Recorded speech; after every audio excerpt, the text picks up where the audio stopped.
มือนพระพุทธเจ้าทรงแสดงธรรมแก่พระโมคคัลลาชเนี่ยอยู่แบบไหนโลกจึงจะว่างเปล่าจากคำว่าตัวตนพระพุทธองค์ก็ตรัสสอนพระโมคคัลลาชไว้ว่าสุญญโตโลกังอเวคคัสสุโมคราชสทาสโตดูก่อนโมคคัลลาชเธอจงมีสติทุกเมื่อพิจารณาโลกโดยความเป็นของศูนย์โลกในที่นี้เอากายและใจนะเขาเรียกสังขารและโลกเนี่ยโดยความเป็นของศูนย์อัตตานุทิฏฐิอูหัจจะ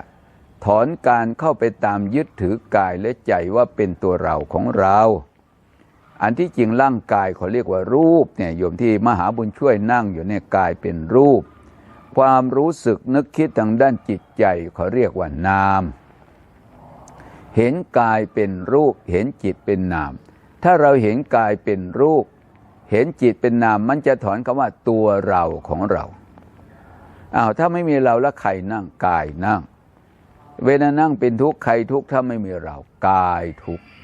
นี่มันถอนความเข้าไปยึดว่าเราความคิดความนึกเป็นจิตพอใจเป็นโลภะไม่พอใจเป็นโทสะไม่มีเราแล้วพอใจเป็นโลภะไม่พอใจเป็นโทสะหลงกายว่าเป็นเราเป็นโมหะหลงโกรธเป็นเราโกรธอย่างนี้มันเป็นโมหะหลงว่าเราโกรธ